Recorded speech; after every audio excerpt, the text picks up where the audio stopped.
Good morning dear students. आज हम 10th class में सेक्स डिटर्मिनेशन नाम के टॉपिक के बारे में पढ़ने वाले हैं। बेटा इस टॉपिक में हम ये पढ़ेंगे कि किस तरह से एक लिविंग इंडिविजुअल में हम ये पता कर सकते हैं कि कौन सा मेल है और कौन सा फीमेल है। तो ये हम क्रोमोसोम के बेस से पता कर सकते हैं, ठीक है। तो उसके बारे में पढ़ते हैं अभी। तो देखो, एक नॉर्मल जो पेरेंट्स होते हैं, मेल पेरेंट जो होता है, उसकी बॉडी में सेल होता है, सेल में डीएनए होता है, डीएनए क्या बनाता है फिर क्रोमोसोम। तो क्रोमोसोम्स हमारे इस रूप में दिखाई देते हैं। और जैसे कि मैं आपको बता दूं कि हमारी बॉडी में जो क्रोमोसोम्स होते हैं वो पेयर में प्रेजेंट होते हैं, जोड़े में। तो कितना जोड़ा प्रेजेंट होता है क्रोमोसोम का? 23 पेयर्स।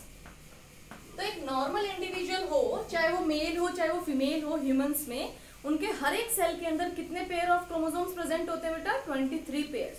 इस 23 पेयर्स में से जो 22 पेयर्स होते हैं उनको हम ऑटोजोम्स कहते हैं, ऑटोजोम्स। एंड जो 1 पेयर होता है एडिशनल, उसको हम कहते हैं सेक्स क्रोमोसोम, ठीक है। तो यहाँ पे क्लियर हो गया कि क्रोमोसोम इस शेप में दिखाई देते हैं, हमेशा जोड़े में प्रेजेंट होते हैं, और 23 पेयर होता है उनका, जिसमें से 22 पेयर ऑटोजोम होते हैं और 1 पेयर सेक्स क्रोमोसोम होता है। ये एक नॉर्मल सिंगल सेल की बात बताई है मैंने आपको, ठीक है। तो अब हम सेक्स डिटर्मिनेशन को देखते हैं अच्छे से। तो इसमें हम एक मेल पेरेंट ले लेते हैं यहाँ पे बेटा। यहाँ पे हमने एक मेल पेरेंट का जो फादर है उसका उनका सेल लिया है। उस सेल के अंदर जो न्यूक्लियस है, उन न्यूक्लियस के अंदर कितने क्रोमोसोम प्रेजेंट होंगे?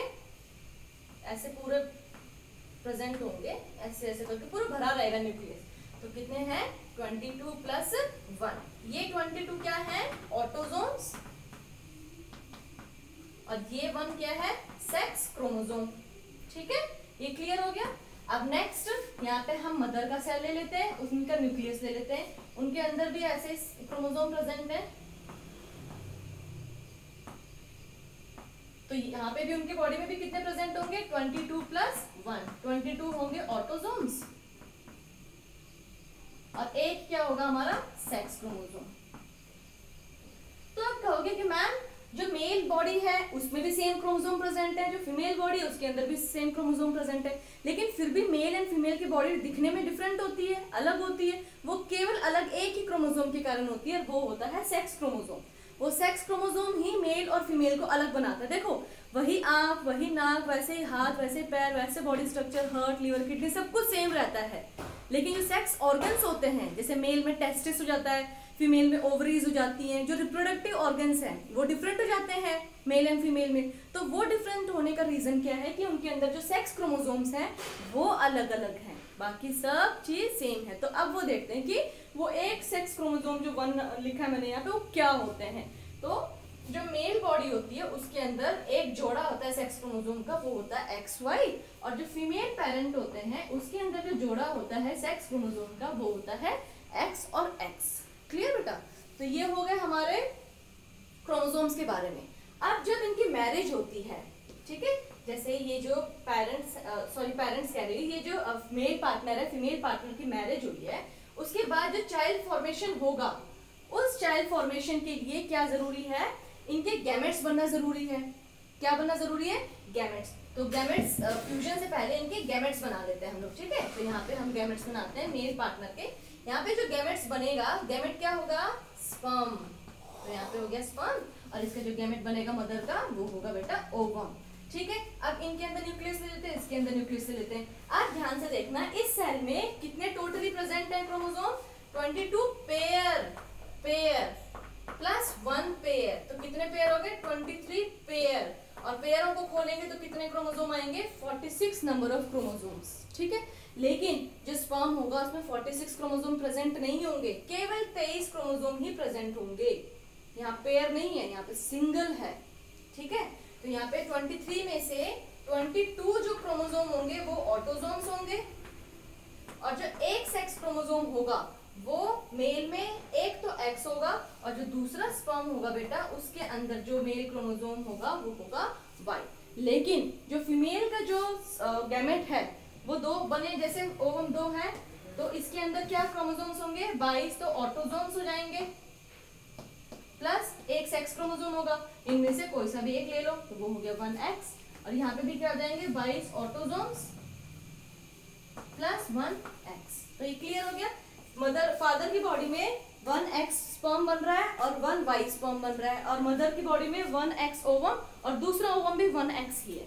तो जब इनसे चाइल्ड फॉर्मेशन होगा तो फ्यूजन होता है गैमेट्स का, जिसको हम फर्टिलाइजेशन भी कहते हैं। तो अब इस फर्टिलाइजेशन को हम देखते हैं यहाँ पे।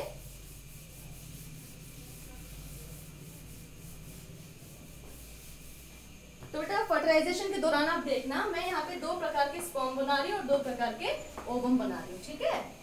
ये सेल ही होते हैं स्पर्म और ओवम। इसके अंदर क्या है, अभी हमारा मेन फोकस रहेगा ऑटोसोम्स को भूल जाओ, केवल सेक्स क्रोमोसोम पे।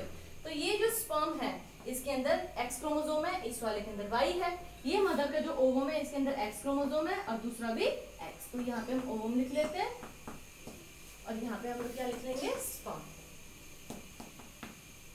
क्लियर। अब जब फ्यूजन होगा तो चारों एक साथ फ्यूज होंगे नहीं, 2 ही फ्यूज होंगे, एक स्पर्म और एक ओवम। तो सपोज हम इन दोनों को फ्यूज करते हैं, ठीक है।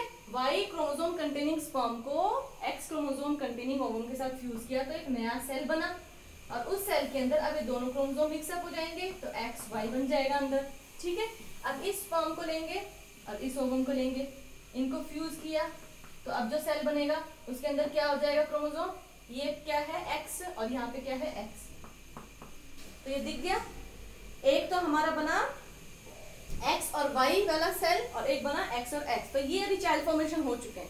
तो अब ये जो चाइल्ड बना है, ये जो ऑफस्प्रिंग बना है बेटा, इसका क्या सेक्स होगा, क्या ये मेल होगा या फीमेल होगा, तो आप बताओ। इसमें अगर एक्स वाई है तो सिंपल सी बात है, आप कहोगे मैम ये मेल चाइल्ड होगा। तो बेटा ये क्या हो जाएगा, हमारा मेल चाइल्ड, ठीक है। और ये क्या हो जाएगी, हमारी फीमेल चाइल्ड। क्योंकि जैसे मैंने आपको बताया था, जो मेल बॉडी होती है ह्यूमंस की, उसके अंदर कौन से क्रोमोसोम प्रेजेंट होते हैं, एक्स वाई, और जो फीमेल होती है उसके अंदर क्या होता है, x and x. So clear with this topic. बेटा काफी आसान टॉपिक है लेकिन बहुत ही इंपॉर्टेंट टॉपिक है, बोर्ड में जरूर आता है। तो आप इस वीडियो के जरिए इस टॉपिक को समझें और मैं इसके नोट्स आपको प्रोवाइड कर रही हूँ, वो आप नोट्स को देखें, लिखें और फिर याद करें, ठीक है। थैंक यू सो मच बेटा।